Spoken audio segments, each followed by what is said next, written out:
Viewers just imagine एक ऐसी advance machine जो ब्लैक होल क्रिएट करती थी, बट क्या हो वो मशीन गलत हाथों में चली जाए। कहानी की शुरुआत में हमें उस एडवांस सिविलाइजेशन को दिखाया जाता है जब इंसान टेक्नोलॉजी के मामले में काफी आगे बढ़ चुके थे, पर लगातार आगे बढ़ने के साथ साथ सभी कंट्रीज में मुठभेड़ चालू हो गई थी, जिससे कि इंसान एक दूसरे के ही दुश्मन बन जाते हैं। और अब तो वर्ल्ड वॉर 3 भी चालू हो गया था। लग नहीं रहा था कि अर्थ पर मौजूद सारी ह्यूमंस बच भी पाएंगे। तभी अचानक अंतरिक्ष में से वल्कन्स नाम की एक प्रजाति आ जाती है जो टेक्नोलॉजी के मामले में इंसानों से भी आगे थी। वल्कन प्रजाति वालों ने इंसानों की मदद की और उनकी सारी प्रॉब्लम सॉल्व कर दी, जिससे कि अब अर्थ डिस्ट्रॉय होने से बच गया था। अब यहाँ पूरे 10 सालों बाद का सीन दिखाया जाता है। पृथ्वी पर बहुत ही बड़ी एक ऑर्गेनाइजेशन बन गई थी जो स्पेस में अलग अलग प्लेनेट पर रहने वाले एलियंस को डिस्कवर करते थे। अब हमें एक बहुत ही एडवांस स्टार फ्लीट नाम की स्पेसशिप को दिखाया जाता है जो लाइट की स्पीड से भी तेज चल सकती थी। अब यहाँ स्टार फ्लीट के कैप्टन को एक खबर मिली थी कि दूर कहीं स्पेस में एक बहुत ही बड़ी लाइटनिंग दिखने मिली है, इसीलिए स्टार फ्लीट की पूरी टीम उस जगह का पता लगाने के लिए चली गई थी। उस लाइटनिंग को थोड़ी देर तक गौर करने के बाद उसके अंदर से अचानक एक बहुत ही बड़ी स्पेसशिप बाहर निकलने लगी थी। ये स्पेसशिप रोमिलोन्स प्रजाति की होती है जो दूसरों को मारकर उनके प्लेनेट पर कब्जा करते थे। स्टार फ्लीट के सारे मेंबर्स एकदम से शॉक हो गए थे और अब वो सब इस बात से काफी डरने लगते हैं। तभी उनके स्क्रीन पर रोमिनोन्स के लीडर का मैसेज आता है जो कह रहा था कि उन्हें तुम्हारे कैप्टन से जल्द बात करनी है। कैप्टन बिना कुछ सोचे समझे वहाँ पर जाने के लिए रेडी हो गया था और अब उसने तो अपने एक बहुत ही होनहार स्टूडेंट को नया कैप्टन बना दिया था। रोमिलोन्स के स्पेसशिप पर जाने के बाद उनका लीडर कैप्टन से अलग अलग सवाल पूछ रहा था, लेकिन ये सारे सवालों के जवाब बहुत ही ज्यादा कॉन्फिडेंशियल थे, इसीलिए कैप्टन कुछ भी नहीं बताते। इसीलिए रोमिलोन्स के लीडर ने कैप्टन को जान से मार दिया था और अब रोमिलोन्स की स्पेसशिप ने तो स्टार फ्लीट की शिप पर हमला करना स्टार्ट कर दिया था, जिससे कि इंसानों को बहुत ही ज्यादा डैमेज होता है। और अब जो स्टूडेंट नया कैप्टन बना था वो कैसे भी यहाँ पर मौजूद सभी लोगों को बचाना चाहता था। उन सभी लोगों में उसकी प्रेग्नेंट वाइफ भी मौजूद थी, इसीलिए वो जल्द से जल्द स्पेसशिप पर मौजूद सभी लोगों को यहाँ से बाहर निकलने के लिए कहता है। लेकिन स्पेसशिप में खराबी आने की वजह से किसी को एंड तक स्पेसशिप में रुककर उसे कंट्रोल करना पड़ेगा। ये काम कैप्टन खुद करने का डिसाइड करता है। इन सारी चीजों के बीच कैप्टन की वाइफ का बेटा हो चुका था। वो उसे बड़े गर्व के साथ जेम्स नाम देता है। जब सभी लोग शिप से बाहर चले गए थे तब कैप्टन लगातार शिप को लेकर रोमिलोन्स के बहुत ही बड़े स्पेसशिप से भिड़ा देता है, जिससे कि एक बहुत ही बड़ा धमाका हुआ था और रोमिलोन्स का स्पेसशिप जिस ब्लैक होल से यहाँ पर आया हुआ होता है वो उसी के अंदर चला गया था। यानी कि कैप्टन ने अपनी जान कुर्बान करके कई लोगों की जानें बचा ली थी। अब इस बात को कई साल बीत जाते हैं। यहाँ हमें स्पोक नाम का एक आदमी दिखाया जाता है जो वल्कन्स की प्रजाति से बिलोंग करता था। स्पोक का दिमाग बाकी इंसानों से काफी ज्यादा तेज होता है, इसीलिए जब वो अर्थ पर मौजूद नेशनल स्टार फ्लीट ऑर्गेनाइजेशन में शामिल होने गया तब स्पोक के कैप्टन को देखकर उसे अपनी एक टीम का कैप्टन बना दिया जाता है। स्पोक लगातार काफी अच्छा परफॉर्म करते ही जा रहा था। अब हमें जेम्स दिखाया जाता है जो काफी बड़ा हो चुका था। हालांकि उसके फादर ने इंसानों को बचाने के लिए अपनी जान दे दी थी, लेकिन जेम्स अपने फादर जैसा बिल्कुल नहीं होता। हाँ, वो बहुत ही ज्यादा बहादुर था, लेकिन वो अपनी बहादुरी सही जगह पर यूज नहीं करता। अब एक दिन जनरल माइक जेम्स के पास एक बार में आते हैं। माइक जेम्स को उसके फादर के बारे में बता रहे थे कि वो कितने महान थे।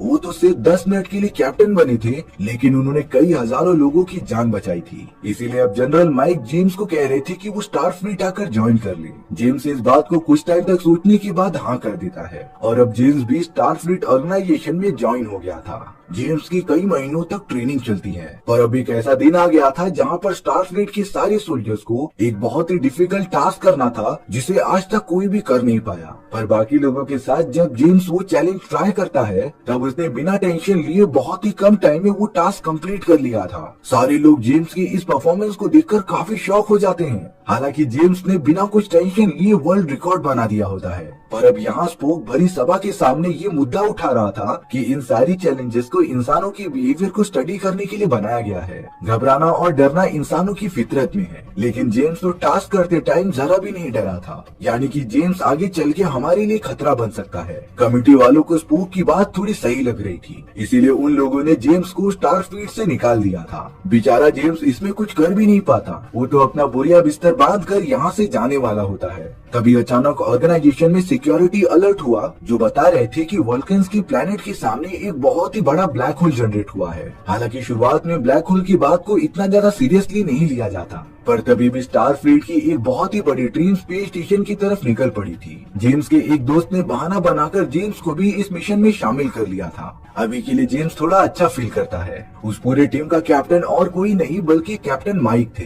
और अब उन्हें अंतरिक्ष में हुई सारी चीजों का इन्वेस्टिगेशन करना था। जेम्स जब उस ब्लैक होल के बारे में कुछ स्टडी करता है तब उसे पता चला कि सेम इसी टाइप का ब्लैक होल कई सालों पहले भी ओपन हुआ था और उसके अंदर से तो रोमिलोन्स का स्पेसशिप निकला था। जेम्स ये सारी बातें तुरंत जाकर कैप्टन माइक और अपनी पूरी टीम को बताता है। हालांकि सभी लोग जेम्स को एक पागल कह रहे थे पर कुछ ही घंटों में ये सारी बातें सच भी हो जाती हैं। रोमिलोन्स का स्पेसशिप इतने सालों बाद फिर से वापस आ गया था, लेकिन इस बार बिना तबाही मचाए रोमिलोन्स का लीडर जो था वो स्टारफ्लीट के मॉनिटर्स पर मैसेज भेजता है कि वो स्पोक से कुछ इन्फॉर्मेशन लेना चाहता है। पर सबसे पहले कैप्टन माइक को उनके स्पेसशिप पर आना पड़ेगा।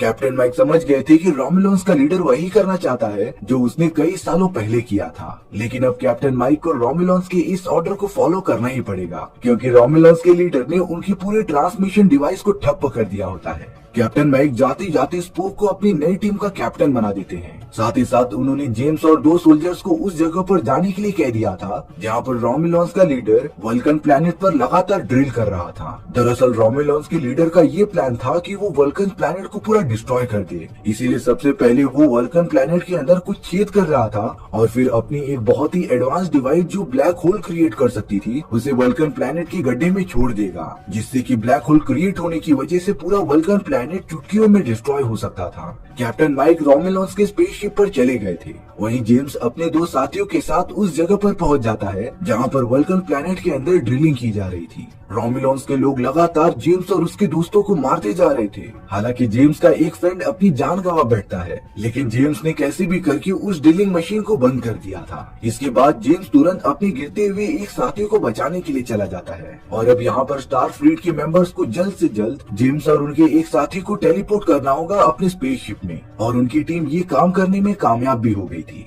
जेम्स और उसका दोस्त जमीन पर गिरने से पहले स्टार फ्लीट में पहुंच गए थे, पर अब जेम्स लगातार ये कहने लगा था कि उन्हें रोमिलोन्स के स्पेसशिप पर जाकर कैप्टन माइक की जान बचानी चाहिए। लेकिन स्पोक जेम्स की बात से सहमत नहीं होता। स्पोक तो उल्टा ये कह रहा था कि हम एक नॉर्मल इंसान के बदले स्पेसशिप में मौजूद सभी इंसानों की जान खतरे में नहीं डाल सकते। इन्हीं सारी बातों की वजह से स्पोक और जेम्स के बीच झगड़ा भी हो जाता है। स्पोक जो कि इस पूरे स्पेसशिप का कैप्टन था वो जेम्स को सजा देने के लिए एक क्यूब में बंद करके अनजान प्लैनेट पर छोड़ देता है। जेम्स तो एक बर्फीले इलाके में पहुंच गया था, पर जैसे ही वो बाहर निकला उसके ऊपर एक खतरनाक क्रिएचर ने हमला कर दिया होता है। जेम्स तो कैसे भी अपनी जान बचाकर लगातार भागते ही जा रहा था और अगर वो क्रिएचर उसे पकड़ लेगा ना तब वो उसके टुकड़े टुकड़े कर देगा। अब जेम्स भागते भागते एक बहुत ही बड़ी गुफा में पहुंच जाता है जहाँ पर एक अनजान आदमी आग के शोले की मदद से उस क्रिएचर को वहाँ से भगा देता है। जेम्स ने जब उस आदमी को देखा तब पता चलता है कि वो और कोई नहीं बल्कि स्पोक ही है, लेकिन वो फ्यूचर से आया है। शुरुआत में जेम्स को इन सारी बातों पर भरोसा नहीं होता, लेकिन जब फ्यूचर वाले स्पोक ने उसे सारी सच्चाई बताई तब जेम्स भरोसा करने लगा था। दरअसल फ्यूचर वाले स्पोक के टाइमलाइन में एक बहुत ही बड़ा ब्लैक होल ब्लास्ट होने वाला था और अगर ये ब्लास्ट हो गया तब गैलेक्सी के बहुत सारे प्लैनेट एकदम से डिस्ट्रॉय हो जाएंगे और जीवन का नामो निशान तक खत्म हो जाएगा।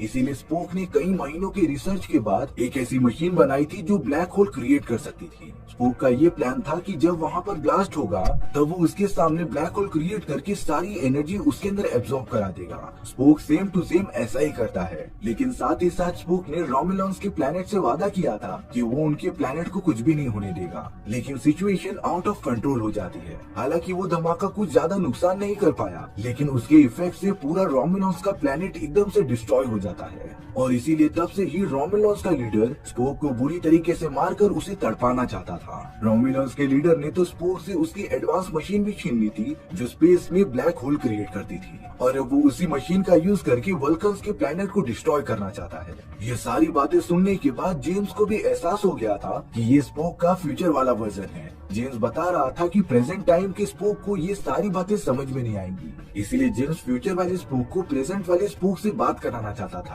ताकि दोनों ही अच्छे से समझ जाएं। लेकिन फ्यूचर वाला स्पोक ये कहता है कि ये नहीं हो सकता क्योंकि इन सारी चीजों से टाइम लाइन में कुछ गड़बड़ी हो सकती थी। इसीलिए अब अगले ही मोमेंट में जेम्स टेलीपोर्ट होकर स्टारफ्लीट स्पेसशिप में वापस आ जाता है। कुछ देर बाद जेम्स स्पोक से ये कह रहा था कि वो अपने प्लेनेट को तो बचा नहीं पाएगा और वो एक बहुत ही बेकार कैप्टन है। स्पोक ये सारी बातें सुनकर जेम्स पर काफी गुस्सा हो चुका था। वो तो लगातार जेम्स को मारता ही जाता है, लेकिन जेम्स ने स्पूक पर एक भी हाथ नहीं उठाया। कुछ देर बाद स्पूक को ये रियलाइज होता है कि ये सारी चीजें रूल्स के अगेंस्ट हैं और उसने तो अपने टीम मेंबर्स पर हाथ उठाने का एक बहुत ही बड़ा रूल तोड़ा है, जिससे कि स्पूक अपनी कैप्टनसी छोड़ देता है और उसे जेम्स को संभालने दे देता है। सब कुछ अच्छे से रियलाइज होने के बाद स्पोक ने जेम्स के साथ मिलकर कैप्टन माइक को बचाने का प्लान बनाया था और अब वो दोनों रोमुलन्स के स्पेसशिप में टेलीपोर्ट हो गए थे। जेम्स और स्पूक लगातार कैप्टन माइक को ढूंढते रहते हैं। यहाँ स्पूक को ब्लैक होल क्रिएट करने वाली वो एडवांस मशीन मिल गई थी जो एक स्पेसशिप में मौजूद होता है, यानी कि रोमुलन्स का लीडर जल्द से जल्द इस मशीन को वल्कन प्लेनेट पर भेजने वाला था। वहाँ जेम्स के ऊपर रोमुलन्स के लीडर ने हमला कर दिया होता है। वो दोनों तो लगातार एक दूसरे से फाइट कर रहे थे। वहीं स्पूक एक स्पेसशिप को लेकर भागने लगा था जिसके अंदर वो एडवांस मशीन मौजूद थी। रोमुलन्स के लीडर को जब ये बात पता चली तब वो जेम्स को फाइट में हराकर स्पोक का पीछा करने लगा था। स्पोक को ये बात पता थी कि अगर ये मशीन बच गई तब रोमुलन का लीडर वल्कन प्लेनेट को डिस्ट्रॉय कर देगा। इसीलिए सबसे पहले स्पोक उस ड्रिलिंग मशीन को डिस्ट्रॉय करता है जो वल्कन प्लेनेट के अंदर खुदाई कर रही थी। वहाँ जेम्स ने कैप्टन माइक को ढूंढ लिया होता है और अब स्पोक सीधा अपनी स्पेसशिप को लेकर जिसके अंदर वो मशीन मौजूद थी वो रोमुलन्स के स्पेसशिप की तरफ लेकर बढ़ने लगता है। दरअसल उन्होंने इन सारी चीजों के बारे में पहले ही प्लान बना लिया था। वहाँ स्टार फ्लीट में उनकी पूरी सोल्जर्स रेडी होते हैं जेम्स, स्पोक और कैप्टन माइक को टेलीपोर्ट करने के लिए। स्पोक ने तो उस डिवाइस की मदद से एक बहुत ही बड़ा ब्लैक होल क्रिएट कर दिया था और अब तो उसने अपनी स्पेसशिप रोमुलन्स के स्पेसशिप से टकरा दी होती है। उन सबकी नसीब अच्छी थी कि ब्लास्ट होने से पहले वो तीनों स्टार फ्लीट में टेलीपोर्ट करा लिए गए थे और अब रोमुलन्स का स्पेसशिप हमेशा के लिए ब्लैक होल में जाकर डिस्ट्रॉय हो जाता है। यानी कि जेम्स, स्पोक और पूरी टीम ने मिलकर ये मिशन एकदम से कंप्लीट कर लिया था। अर्थ पर आने के बाद जेम्स को कैप्टन बना दिया गया था और स्पोक को उसका फर्स्ट पर्सन। इसी तरीके से हमारी ये कहानी यहीं पर खत्म हो जाती है। सो व्यूअर्स, आपको ये स्टोरी कैसी लगी कमेंट सेक्शन में बताना भूलना मत। और अगर आपको मेरा एक्सप्लेनेशन 1% भी अच्छा लगा होगा ना तो वीडियो को लाइक या चैनल को सब्सक्राइब जरूर कर देना, क्योंकि सच में इससे मुझे मोटिवेशन मिलेगा आपके लिए इसी तरीके की मजेदार स्टोरीज ढूंढ कर लाने के लिए। तो मिलते हैं नेक्स्ट वीडियो में। Bye bye.